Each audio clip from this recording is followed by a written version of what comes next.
Okey, seterusnya kita pergi kepada tajuk ijtima'ur rijali wan nisa'i min aqriba'il al-atfal. Berhimpunnya lelaki dan perempuan daripada kaum kerabat kanak-kanak tersebut. Dia kata idza ijtama'a dhukurun wa inathun min aqaribil tifli wa tanaza'u fil hadanati quddimat al-um. Jadi sekarang ni jikalau berhimpun lelaki dan perempuan daripada kerabat kanak-kanak itu, wa tanaza'u fil hadanah, dan mereka ni bertelingkah berbalah dalam hadanah, siapa patut jaga. Semua ada, lelaki pun ada, perempuan pun ada daripada darah daging kanak-kanak tersebut. Jadi siapakah yang berhak untuk jaga kanak-kanak tersebut? Maka di sini jawapannya quddimat al-um, maka diutamakan ibu kandung. Ibu kandung. Di hadisi Abi Dawud as-sabiq, berdasarkan hadis Abi Dawud yang telah lepas disebut sebelum inilah. Wali'annaha kama qulna awfaruhum syafaqatan ala tifli. Kenapa ibu kandung yang paling layak sekali jaga? Kerana dialah sebenarnya kita nyatakan sebelum ini awfaruhum syafaqatan ala tifli. Dialah yang paling banyak kasih sayang, yang mempunyai kasih sayang yang paling banyak sekali ke atas kanak-kanak tersebut. Kerana dialah yang melahirkan kanak-kanak tersebut. Jadi hubungan yang paling rapat sekali. Dan daging yang secara langsung. Dialah ibu tersebutlah yang mengandungkan kanak-kanak itu. Jadi dialah yang paling kasih kepada kanak-kanak itu. Kemudian seterusnya, summa ummahat al-um al-mudliyatu bi'inathin kama dzakarna. Kemudian seterusnya, anda kata tidak ada ibu kandung, tak ada, maka pergilah kepada ibu. Ibu ummahat ni termasuk juga, maksudnya ibu kepada ibu ni nenek kan. Juga termasuk sini moyang sampailah ke atas. Maksudnya bila berlaku perbalahan. Ibu kandung tak ada. Ibu kandung tak ada tapi ada ayah. Jadi yang dimenangkan di sini adalah maksudnya yang dimenangkan di sini adalah nenek. Kerana nenek ada kan. Okey. Sebenarnya kita nyatakan sebelum inilah. Kenapa? Li'annahunna fi ma'nal ummi fi syafaqati. Tuqaddama al-qurba fal-qurba. Kerana ummahatul ummi ni maksudnya nenek lah. Termasuk juga moyang. Dia ni adalah, mereka ni lah fi ma'nal ummi. Mereka ni mempunyai kedudukan sama seperti ibu kandung. Dalam bab syafaqah. Dalam bab kasih sayang. Jadi kasih sayang nenek sebelah ibu ni adalah sama seperti ibu kandung itu sendiri. Jadi diutamakan al-qurba fa qurba, diutamakan yang dekat sehingga seterusnya. Maksudnya nenek sebelah ibu dengan moyang sebelah ibu, jadi lebih diutamakan nenek sebelah ibu lah berbanding dengan moyang sebelah ibu. Kerana nenek sebelah ibu lagi dekat berbanding dengan moyang sebelah ibu. Okey, jadi summa yuqaddama al-abu. Kemudian lepas pada itu barulah diutamakan bapa kandung. Jadi cuba tengok di sini. Maknanya kalau berlaku perbalahan antara nenek sini, nenek dengan bapa kandung, menang nenek sini nampaknya. Bila dah habis nenek semua sekali, baru dah diutamakan al-abu. Diutamakan bapa kandung. Li'annahu al-aslu, kerana dia ni bapa ni dikira sebagai asal. Susu asal dia, susu galur dia. Jadi datang daripada bapa tersebutlah datangnya kanak-kanak itu. Kemudian selepas daripada bapa, pergi kepada al-jaddah umul abi. Jaddah umul abi ni maksudnya nenek. Nenek sini masuk sini adalah umul abi. Maksudnya nenek ibu kepada bapa. Maksudnya nenek sebelah bapa. Okey, nenek sebelah bapa. Kemudian seterusnya pergi kepada siapa? Summa al-jadd abul abi. Al-jadd abul abi maksudnya jad ni maksudnya datuk, maksudnya bapa kepada bapa. Ini dia punya turutan dia. Ini dari segi bila dia berhimpun lelaki perempuan lah. Okey, datuk sini maksudnya bapa kepada bapa. Kemudian turutan seterusnya summa al-ukhtu asy-syaqiqah. Al-ukhtu asy-syaqiqah maksudnya adik-beradik si ibu sebapa. Kakak contohnya, kakak kandung, kakak sulung, jaga adik dia yang kecil tersebut. Summa al-akhu syaqiq. Kemudian turutan seterusnya lepas daripada adik-beradik perempuan si ibu sebapa, pergi kepada adik-beradik si ibu sebapa, adik-beradik lelaki si ibu sebapa pula. Wa hakadha, begitulah seterusnya mengikut turutan dia lah. Okey, fa idza stawu fil qurab. Fa idza stawu fil qurab maksudnya apabila mereka ni sama dari segi dekat. Wa kanu dhukuran wa inathan. di mana mereka ni ada dalam kelompok lelaki dan perempuan. Contohnya apa? Yang sama dari segi kedudukannya, ka ikhwati al-ashiqa wa akhawatin syaqiqatin. Seperti adik-beradik si ibu sebapa lelaki dan adik-beradik si ibu sebapa perempuan. Contohnya kita ni yang menjadi rebutan ni anak bongsu. Anak bongsu atas sana tu ada adik-beradik lelaki, ada adik-beradik perempuan si ibu sebapa.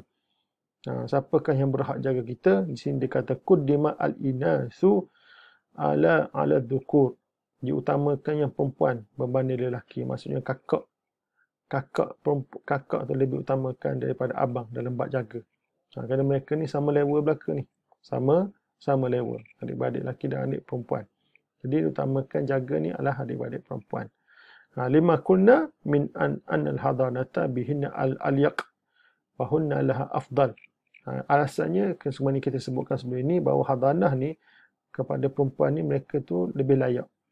Dan mereka tu lebih afdal dalam bab jaga berbanding dengan lelaki. Okey, wa in kanu dhukuran faqat. Anda kata mereka ni lelaki belaka, contohnya ada abang belaka, ataupun kunna inasan faqat ataupun mereka ni semua adik-adik yang atas-atas tu semua perempuan belaka pula. Dia ada dua keadaan, sama ada lelaki belaka ataupun perempuan belaka kan. Jadi wa tanaza'u fil hadanah, dan mereka ni berselisih dalam bab penjagaan, ukri'a bainahum, maka dibuat undian antara mereka. Jadi fa ayyuhum kharajat qur'atuhu sulma ilaihi at-tiflu. Jadi siapa-siapa yang keluar undian dia, maka diserahkanlah kepadanya kanak-kanak tersebut untuk dijaga.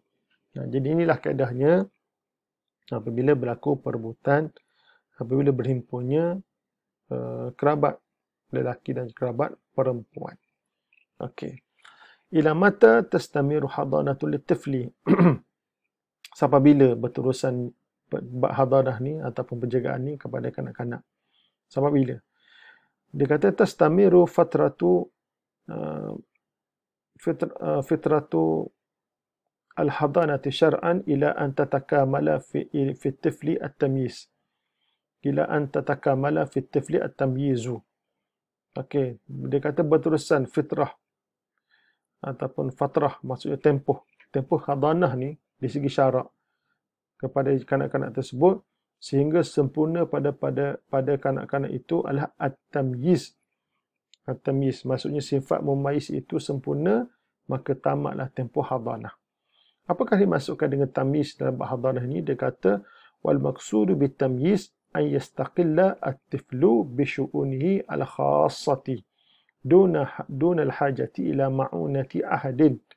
Maksudnya dimasukkan dengan tamyiz di sini bahawa bersendirian kanak-kanak tersebut dalam hal ehwalnya yang tersendiri, tanpa berhajat kepada pertolongan seseorang.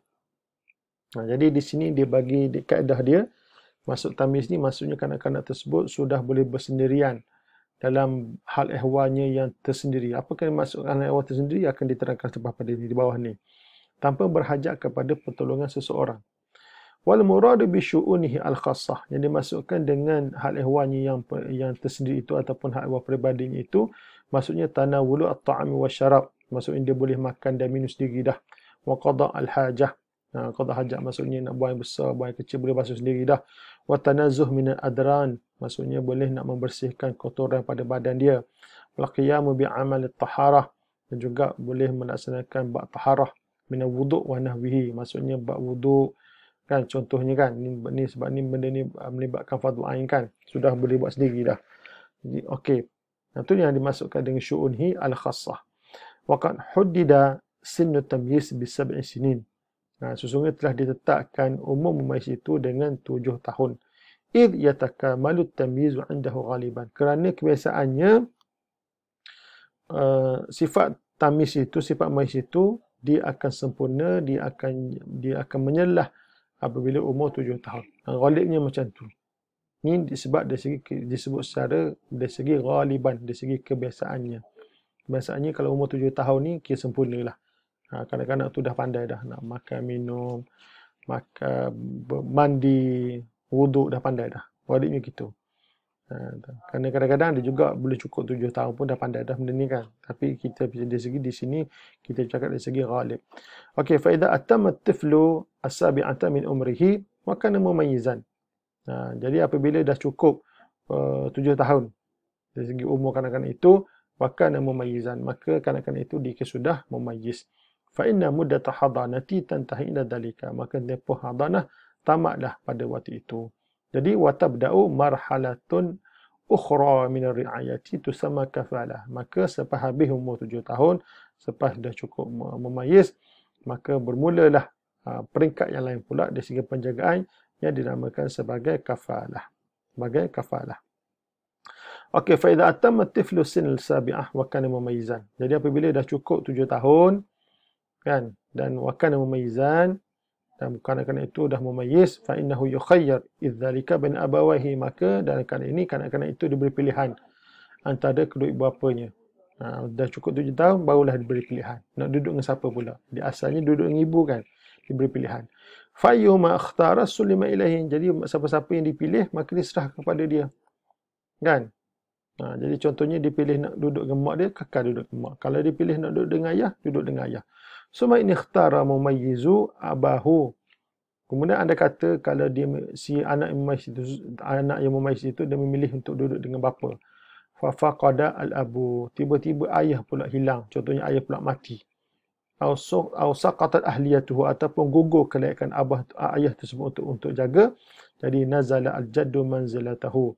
Maka mengambil tempat si bapa itu adalah al-jaddu. Maksudnya datuk.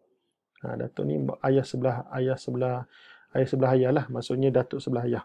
Jadi ayah datuk mengambil tempat bapa kandung tersebut. Wa in ala, sampai ke atas. Kata ni maksudnya atas pada datuk ni moyang lah. Moyang Okey. Wa misuhu al-akhu wal ummu, dan sama juga seperti kedudukan datuk ini adalah adik-beradik dan juga adik-beradik lelaki dan juga bapa saudara. Wa misluhuma ibnu ammi, dan juga mengambil tempat kepada ibnu ammi ni, maksudnya anak sepupu dah ni kan.